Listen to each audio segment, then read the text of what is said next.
Hello and happy new year all of you Brimwood farmers. So it is January the 1st and it's very mild. Look, I'm in a t-shirt, which is crazy for this time of year. We had the Beast of the East in 2018 and we are supposed to get something similar in the next few days. So I'm not counting on this mild weather staying around. I think it's going to get very, very cold, probably in January and February. So we'll see what happens there. Now, if you followed the YouTube channel, you will have seen there was a bit of a lack of videos over the past couple of weeks, and that was impromptu. I just decided to spend Christmas and New Year's with family, friends, loved ones, which ultimately is more important than videos. So I just kind of took a couple of weeks off, chilled out, got my body sorted, got my mind sorted, got prepared for 2019, started to plan what I'm going to do. And by the way, I would love to hear your gardening, your farming, your homesteading resolutions for this year. Just pop them in the comments below. I did take a couple of videos though, so what happened over the past couple of weeks is coming up now.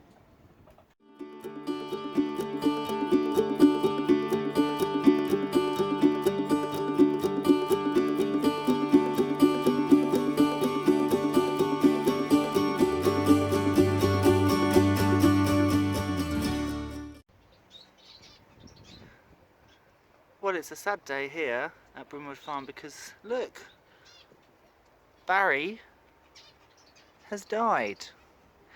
He wasn't ill at all. I literally just came down the garden and I heard all this flapping.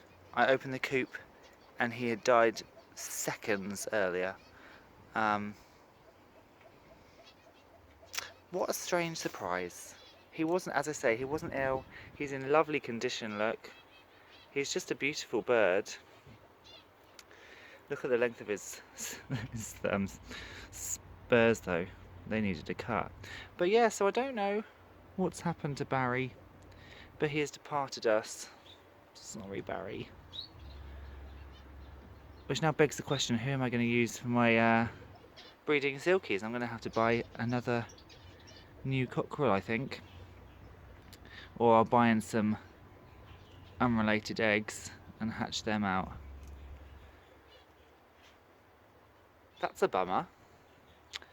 Well, Barry will probably go into the taxidermy freezer because he was my first ever cockerel and he is absolutely beautiful. So I expect Sard will actually taxidermy him and then we can keep him in the future. But yeah, what a sad thing to have happened, and it literally happened about 2 minutes ago. Sorry, mate. Well, it's Christmas Day and we're just back from my folks.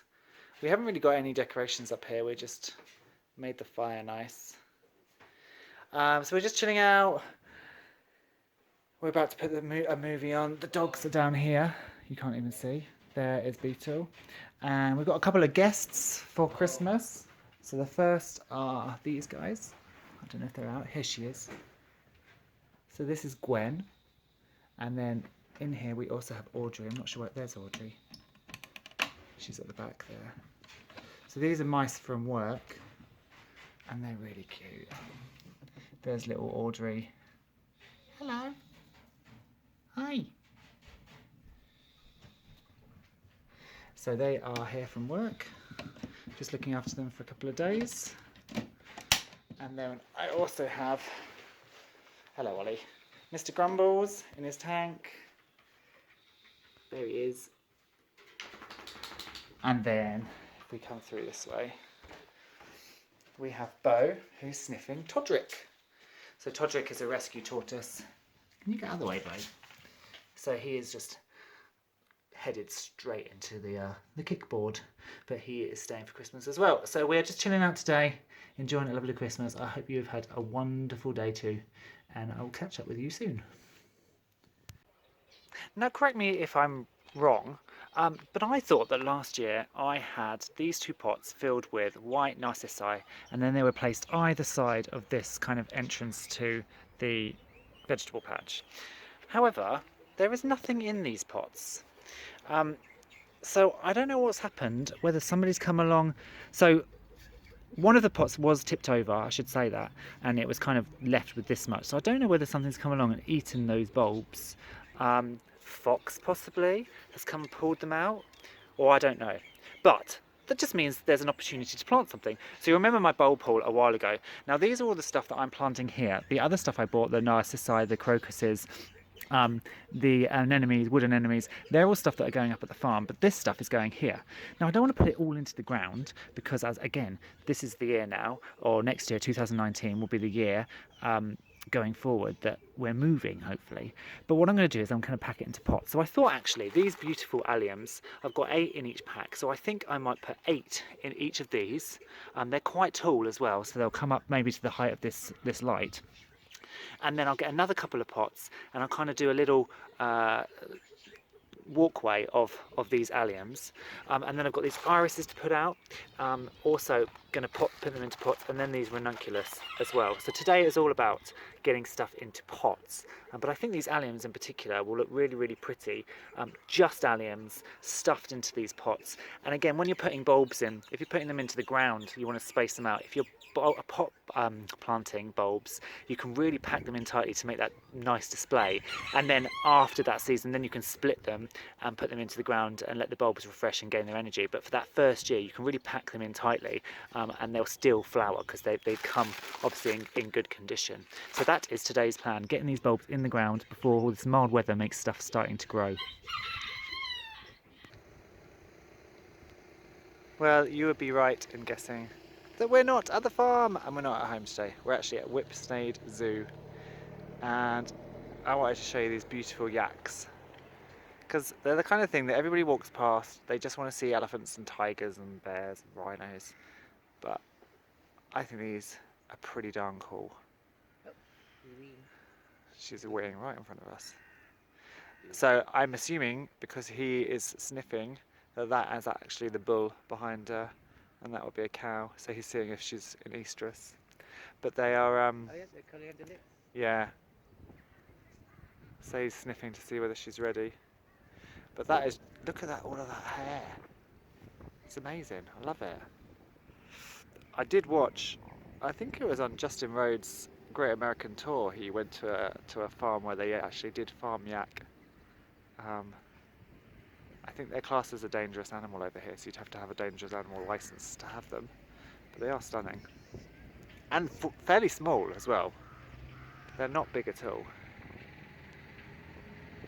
So we're going to enjoy the rest of the zoo. We're not driving around, we're walking around. So we've got all of this, you can see out there, and all of that. That's where the tigers are. We've just seen the elephants. So a nice little day trip. Going to get inspired. Obviously we're not going to keep tigers and stuff, but it's just inspiring coming and seeing landscaping and paddocks and that sort of thing. And also for work, it's quite nice coming to see somewhere else and picking up ideas of what we can do. So that is a happy Friday for us.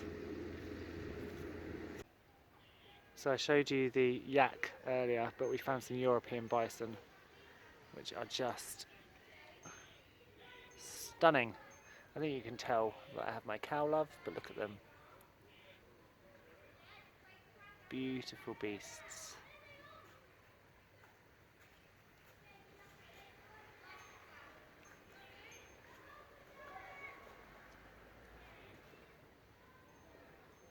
What I would do to have a few bison of my own.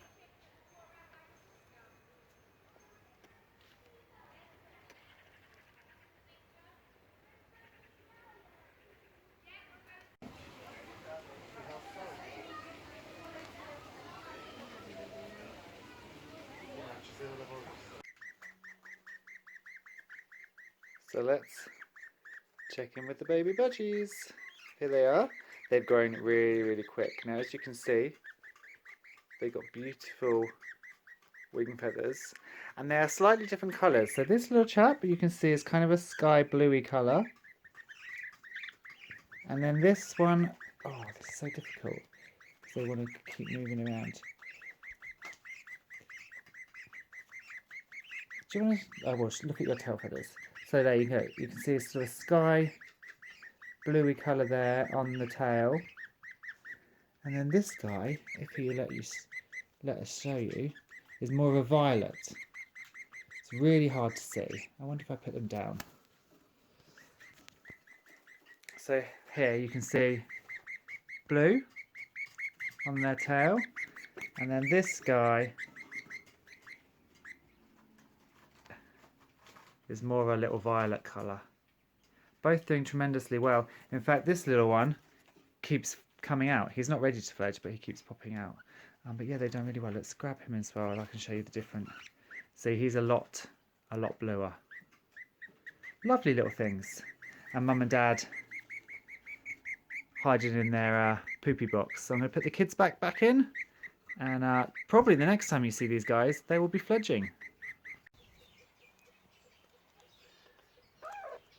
Meet Bruce. So Bruce was chick check from 2017, and Bruce is going to be my answer to Barry. So obviously I've never been breeding for showline quality. I was kind of breeding for colour. So I am going to cross Bruce with my white silky girls to see if we can get some of this beautiful colour into them. Now, he is not a pure silky. He is a silky, 2/3 silky, 1/3 Danver. So he isn't pure silky, but what the main idea of this project is to breed some of this beautiful plumage into the a kind of a pure silky line. So by crossing him back with silkies, hopefully we'll get some nice colours. I do love his coloration. It'd be nicer with a nice firm purple wattle and crest, but this is what we've got, and he's a lovely boy as well, which is the main thing. So he's actually a very friendly boy. So going forward into the next year, we'll do Bruce crossed with some silkies. We'll also do, I do have one of Barry's sons, so I'll probably do the Barry's sons with some silkies. And I have that little silky down in the poultry yard that's never crowed. He's over a year old now and he's never crowed, so I'm going to give him a go as well. I have just noticed, however, that Bruce, if you look carefully, has got a bit of dried poop on his toe. So I'm going to go and take him into the kitchen now, actually. Give him a little bit of a wash and get his feet nice and clean, so his girls find him most desirable. Lovely little boy.